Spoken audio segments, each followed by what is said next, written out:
Before I'm gonna explain more opportunities that you have on your sound page, which is the filter section, the amp, the modulations and the matrix, I want to do something fun, and that is the second page of this synth, and it features an arpeggiator.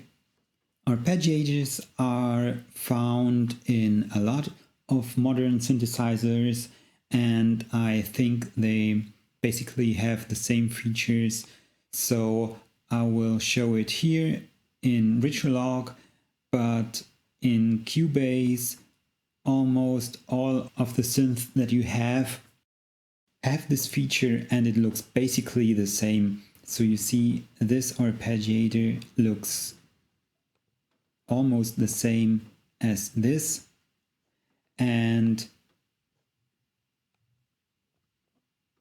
even here you have basically the same look, except for that you cannot find the controller lanes all in one place. You would have to switch to them. But besides that, the functions are basically the same in all of the stock synthesizers that you can find, for example, in Cubase. So what can an arpeggiator do for you? If you switch it on, it normally looks like this. And the arpeggiator plays an arpeggio that you create here inside your main area, and can vary this arpeggio to all the keys that you press on your keyboard. So that means no matter how complex you create your arpeggio, your computer will always play it right, will always play it in time, will always play it with the same velocity settings, the same notes, and always morph it to the right keys that you press on your keyboard. So if you start the arpeggiator and you play a note on your keyboard, it will start playing the arpeggio. Right now, my arpeggio is just one step long, so that means you can just hear this one note over and over again. And since loop is activated, this note gets repeated. So this is the first important function that you have here inside your arpeggiator. If you turn loop off, the arpeggio gets played once and then stops, no matter how long it is. Even if you produce more steps, it will play these steps just once. If you activate loop again over here, then it will play this arpeggio over and over again in a loop, like this, for as long as you hold down your key. As I said before, you can find different sections in your synth. Here in Retrolog, they are always named. Here on the left, here, here, or here. And all the sections are shown in gray areas, like here. So you can find your way easier visually. If you switch on the arpeggiator, just one step is shown. That you can also see here on the top. If you take this little triangle and drag it over to the right, you can produce up to 32 steps. That means every step is a note that the arpeggiator will play depending on the settings that you create. So to get you started with the arpeggiator, I'm gonna explain real fast the most basic functions and then later on some more advanced stuff.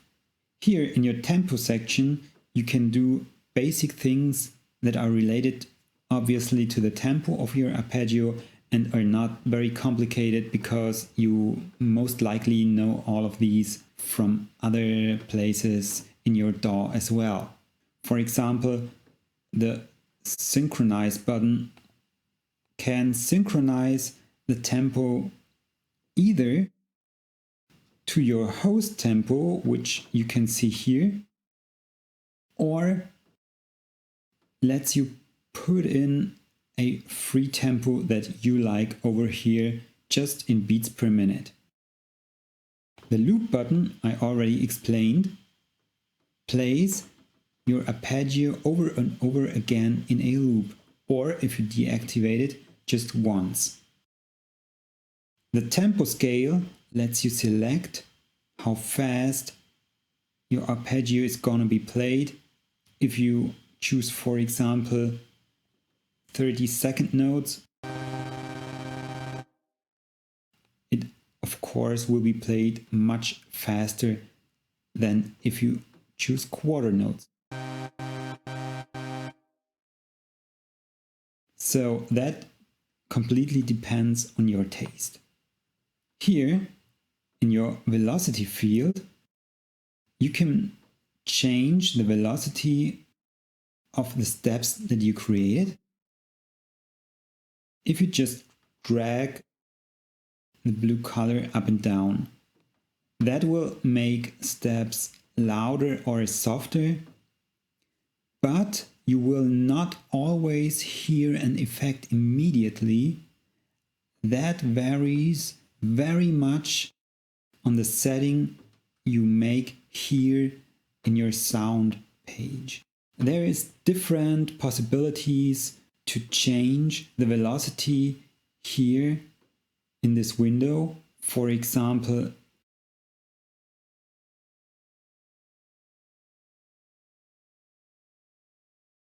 by drawing a line,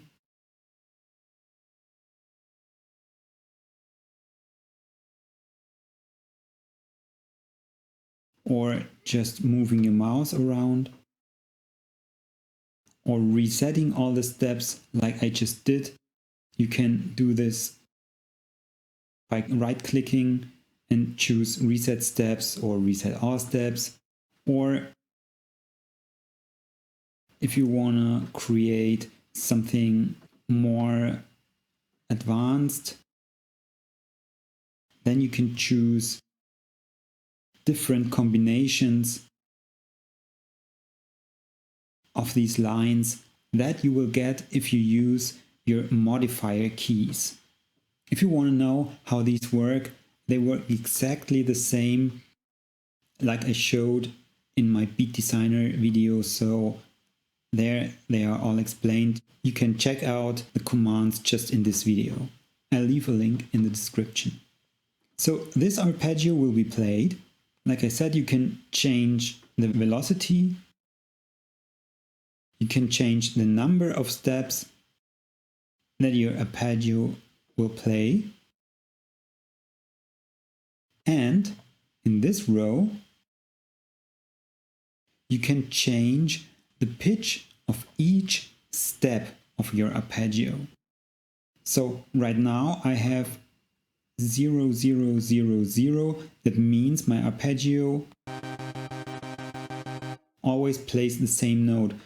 But if I click inside and drag, or use my mouse wheel, or just double click and enter a number, then the arpeggio will play different notes depending on the numbers that I put in here. So these are half steps, and right now it will play just my regular key, then 3 half steps up, 6 half steps down, and again 7 half steps up.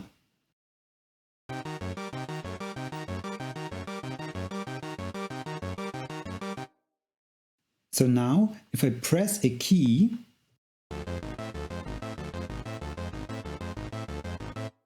the arpeggiator plays this arpeggio.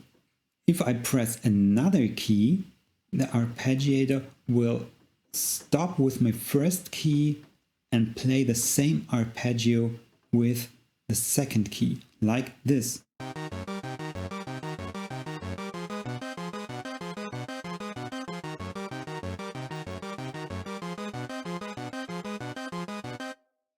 So, since I'm using the step mode, the arpeggiator can only handle one key at a time. If you want to change that, you can also use the chord mode. That means you can play chords, and that means my arpeggio is applied to all the keys that I press. That will maybe, depending on your arpeggio, sound a little weird.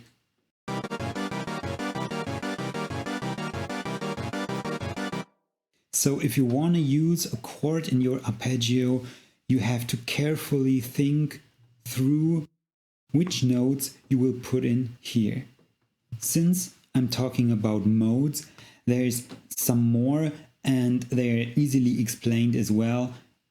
Up means if you press more than one key, the arpeggio is applied to those keys, but not as a chord. The keys are picked separately, but moving upwards from one key to another, like so.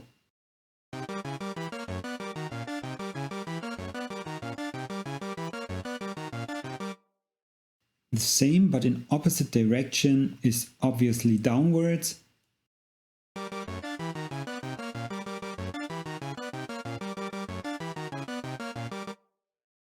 And then there's different combinations of up, down,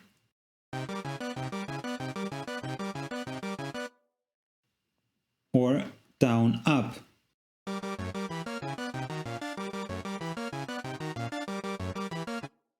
And the last one is random.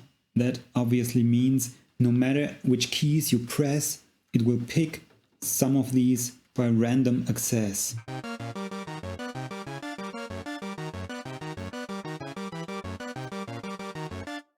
Here, in your steps field, you can see how many steps you're using right now. That is the white numbers. You can see which step is played at the moment, and that is the red light. So if I press down a key, you can see always where your arpeggio is at the moment.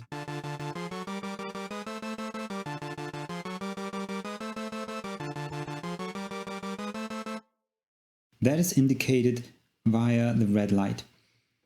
The blue buttons are for switching single steps on and off.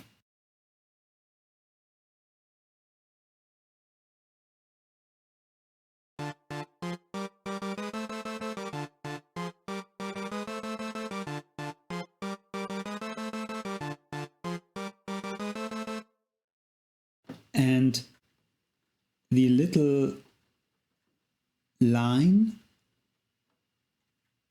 indicates if steps are being played short or legato. That means if you use a setting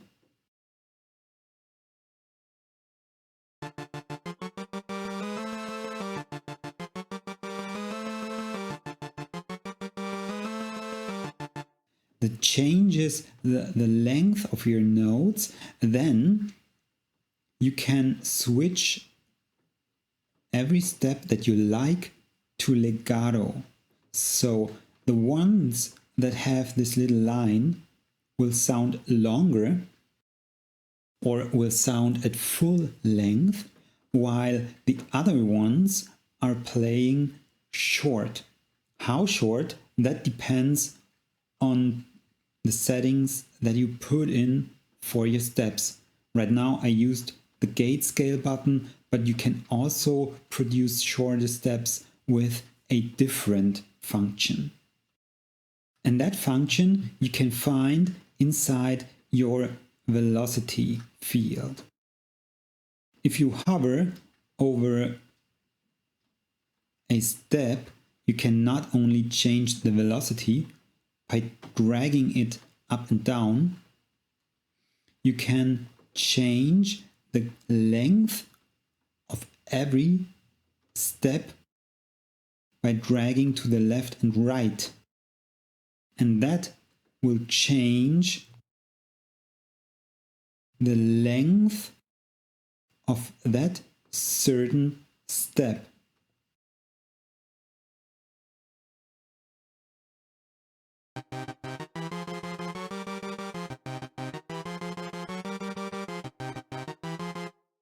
And you see the ones where I dragged to the left are now shown shorter, and they also sound shorter. Like always in Cubase, you can undo that by command clicking that step.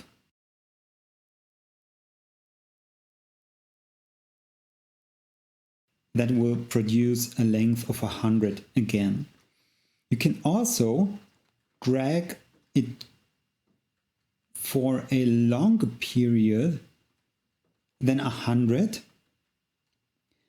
but that will delete or switch off the steps that come afterwards. So right now my first step is really long, but since it is so long, there is no more space for steps number 2 and 3. So these were switched off automatically, and my first one is now really long.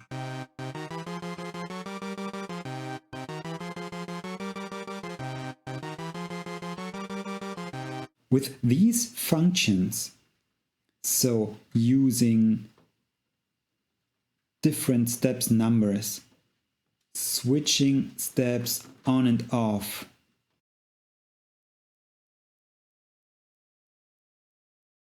producing different lengths of your steps,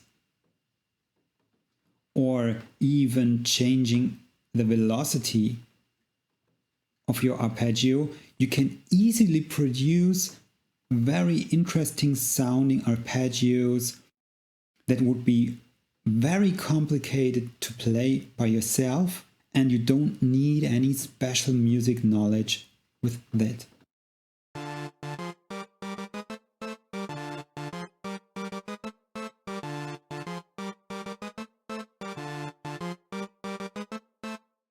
Of course, like always, you can save your phrases, or if you don't know how to come up with one yourself, there are dozens of really cool sequences available as a preset.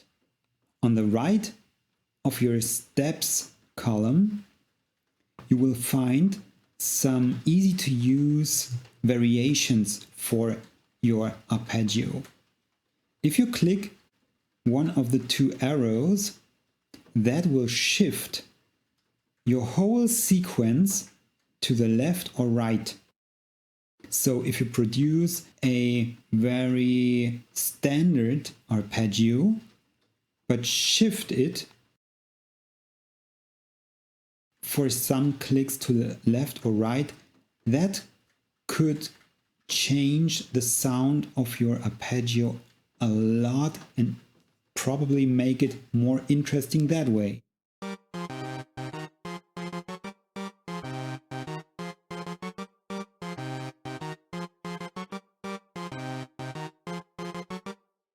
If you use the arrow that shows in a circle, your arpeggio will be played backwards.